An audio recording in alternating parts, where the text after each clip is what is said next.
Welcome back, everybody, for another deep dive. This time we're taking a look at Arise, The Art of Transformational Coaching by Elena Aguilar. You'd mentioned you were an instructional coach, and this book is chock full of strategies and advice specifically for coaches like you. Wow, yeah. And we're not talking about just little tweaks here. Right. This is about how to make real change happen. Yeah. Big time. Big changes. Lasting change. Absolutely. So Elena Aguilar. She's pretty amazing. Yeah. She's very experienced in the education world. Yeah. She's also written Onward and the PD book. Okay. And she's been kind of honing and refining her coaching approach for over a decade now. Well, and the thing that caught my eye when I was looking at this book was it says, proven strategies to change conversations and organizations right there on the cover. Right. So, how does this book approach coaching differently? Well, it's all about this thing called transformational coaching. Oh. And it's a model that really puts students at the center and takes this holistic view. So student-centered. Yes. But, what does that look like, practically? Yeah, so it recognizes that everything's interconnected. Okay. It's not just about student well-being by itself, but also the well-being of the teachers, the administrators, the whole system. Right. For real change to happen, everyone needs to be thriving. Thriving. Yeah. I like that. Yeah. So how does Aguilar define educational equity in this context? Because I know that's a big part of her work. Yeah, so she uses some really powerful examples. Right. Like imagine a Latinx child who's entering kindergarten speaking only Spanish, but they end up being just as successful as their English-speaking peers. Wow. Yeah. Or a Black teenager having the same opportunities to succeed in, say, like a really challenging engineering program. Yeah. Okay. So that makes the idea of equity very concrete. Exactly. She also talks about girls and non-binary children being equally represented in those advanced math classes. Yeah. Or like a Latinx male having the same chances of graduating and going to college as his classmates, no matter what his background is. Well, and she also mentions this pretty startling statistic. Yeah. 20% of Black students are referred to the principal's office. Yeah. So what does she suggest we do about that? Well, this is where it gets really interesting. So Aguilar really believes that true educational equity means nurturing the unique interests and gifts of each and every child. And she tells this great story about a student named Prentice. Okay. He was really struggling, but when she helped him discover his passion for drawing, things really turned around for him. So it's about, finding their potential. Yes. Instead of forcing them into a box. Exactly. And that's where coaching comes in. Aguilar's approach really helps educators see that potential in every student and cultivate it. I'm curious about Aguilar's own journey as an educator. It seems like her experiences really inform her approach to coaching. For sure. She's had a very diverse path. Yeah. From London to Oakland to Nairobi. Wow. She talks about facing a lot of challenges as a coach, especially when she was in Oakland. Well, and she even admits to, feeling unprepared early on. Yeah. And even struggling to help teachers. Yeah. What did she learn from those experiences? Well, that was a real turning point for her. Okay. She realized that focusing on just individual coaching wasn't enough. It's got to be bigger. For real lasting change, the systems themselves needed to change as well. So it wasn't just about fixing the individual teachers. It was about fixing the structures that were holding them back. Exactly. So as a result, she started developing coaching programs and resources. She even created this tool that she calls the mini rubric.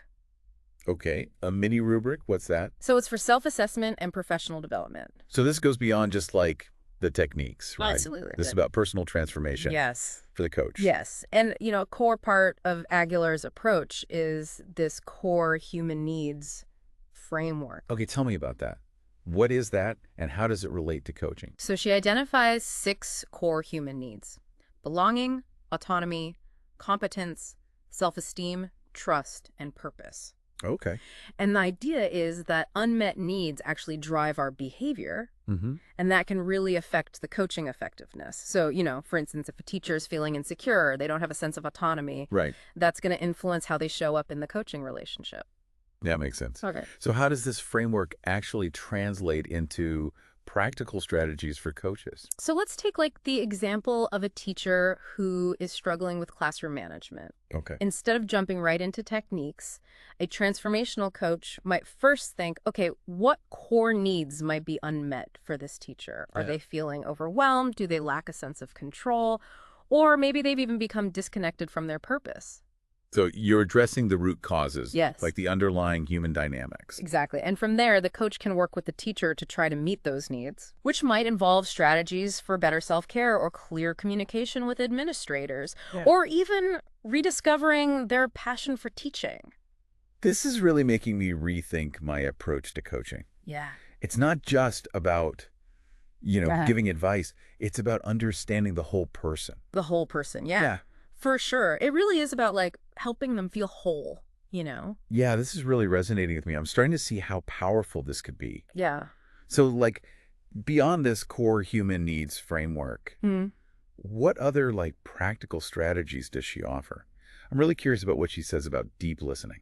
Oh, deep listening. Yeah. She calls it listening to perceive and be perceived. Okay. So it's about going beyond just the words. Okay. Tuning in to the emotions behind the words. The unspoken needs the beliefs that are driving the other person's behavior. It's like you're not passively hearing, you're actively sensing Right. what's going on beneath the surface. Yeah. So how does that actually work, like in a real coaching conversation? So instead of, like, jumping in with solutions, you start by reflecting back what you hear. Okay. So you might say something like, "It sounds like you're feeling really frustrated with this new math curriculum." Yeah. It's about validating their experience first and creating a safe space for them to open up. Yeah. Because if they're feeling judged or dismissed, Yeah, they're not going to hear anything you have to say. exactly. And then, once that trust is built and that connection is there, Okay. then you can start asking open-ended questions that guide them to their own solutions, Okay. rather than imposing your own. So you're not the fixer, you're more the facilitator. Exactly. Yeah. Okay.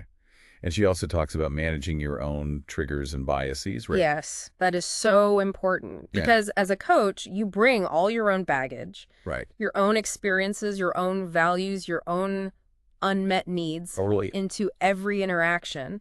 And if you're not aware of your own triggers, you might react in ways that are unhelpful or even damaging to that coaching relationship.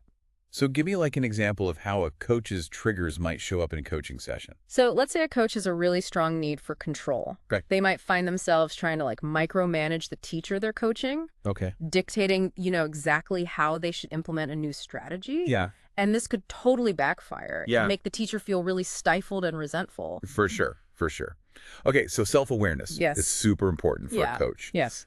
What tools does she give us to kind of help us identify and manage our own triggers? So she encourages coaches to reflect on their own experiences Okay. and notice patterns in their reactions. Okay. So, for example, what types of situations or behaviors tend to trigger frustration or defensiveness in you? And once you've identified your triggers, Yeah. then you can start developing strategies to manage them. So is it taking a few deep breaths? Or is it choosing to focus on the teacher's strengths instead of the weaknesses? Exactly. It's about developing that inner awareness and having some strategies in place to stay grounded and responsive, even in really tough situations. One other strategy that really stood out to me was this idea of like deconstructing beliefs. Can you tell me a little more about that? Yeah. What does that look like in action? Okay, so imagine a teacher who says, "My students are just lazy, they don't care about learning." Yeah. A transformational coach wouldn't just accept that. Right. They would ask questions to help the teacher really examine the underlying assumptions behind that belief. So instead of saying, well, no, they're not, Right. or, whatever, Right. you're really getting them to dig deeper, Yeah. to question Question those beliefs. those beliefs. Okay. Yeah. So the coach might ask, well, what evidence do you have to support that belief? Or what might be some other explanations for their behavior? So you're not trying to give them a new belief. Right. You're trying to get them to question. Yeah, exactly. The one that they have, that's really powerful. It's empowering them to be more critical thinkers. Yeah. Which in the end benefits the students as well. And remember, Aguilar's approach is bigger than just individual coaching. She also talks about building leadership capacity within schools. Yeah. That creating a culture of coaching is so important. Yeah. So what does that look like? What are some concrete things that schools can do? Well, it starts with a shared understanding of what transformational coaching is Okay. and why it matters. School leaders need to be very clear about their vision, and they have to provide support and resources to make it happen. So it's like you're weaving coaching into the fabric of the school. Exact- It's not just an add-on. Right. And that might involve things like setting aside dedicated time for coaching, providing professional development for both coaches and teachers, and establishing clear coaching protocols and expectations. So it's a big shift It is. The old way of doing things. For sure. Transformational coaching really empowers teachers to take ownership of their own growth and development, Yeah. which in the end leads to more lasting change. This deep dive has been so insightful. I'm seeing so many ways to apply these ideas in my own coaching. But like before we wrap up, are there any challenges that instructional coaches might face when trying to actually implement this stuff? Well, one of the biggest things is resistance to change. Sure. You know, people can be very attached to their routines, Yeah. even if they're not serving them well. It's human nature It is to not like change. Yeah. So Aguilar really emphasizes the importance of building relationships and trust. Okay. It's about meeting people where they are acknowledging their concerns and helping them see the value of trying something new. So you're inviting them along. Yes, You're not forcing them. exactly. Patience, empathy, clear communication are all really key. Yeah. And it's also crucial to have the support of the school leaders. When the principal or the superintendent is on board, it sends a really powerful message. It's creating that sense of shared purpose. Yes. Okay. So any last words of wisdom for those who are ready to embrace the art of transformational coaching? What should they keep in mind as they go on this journey? I would say embrace the journey. Okay. This work is challenging, Yeah. but it is so rewarding. Mm-hmm. You have the power to make a real difference in the lives of teachers and students. Yeah. And transformational coaching is about creating a ripple effect of positive change, Sure. you know, starting with yourself and extending outward to the whole school community. That's a beautiful message. Thank you so much for taking this deep dive with me. It's been fun. It's been really insightful. Yeah, it has. It sounds like, to really make this work, you have to have that foundation of trust and collaboration. You do. But let's say you're an instructional coach who's like, okay, I get it. I want to do this transformational coaching. Right. What are some of the first things that I should do? Where do I even start? Well, one of the most practical things you can do is to familiarize yourself with that mini rubric that we talked about. Okay. That's such a good tool for self-assessment, Okay. and it can really help guide your development as a coach. So it's kind of like a roadmap Exactly. to track your progress and see where you're going. Yeah, and think about, which areas resonate the most with you. Okay. Maybe identify like one or two specific skills you want to really focus on and try to improve. Yeah. And, don't be afraid to reach out to other coaches who are already doing this stuff. Right. Get some support. Right. Find a mentor. Yes. Connecting with a community of like-minded people is so important Yeah. because it can give you so much support and encouragement. It's one thing to read a book. Right. It's another thing to actually make it happen. Absolutely. And just remember, change takes time. Yeah. Be patient with yourself. Be patient with the teachers you're working with. Yeah. And celebrate the small victories along the way. It's a marathon, not a sprint. Right. So any final thoughts for our listeners out there who are like, yeah, sign me up. I want to be a transformational coach. What do they need to remember as they start this journey?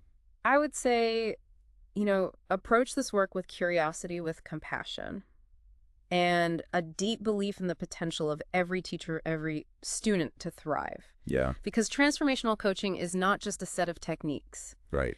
It's a way of being. It's a way of leading. Mm-hmm. And ultimately, it's a way of creating a more equitable and just world.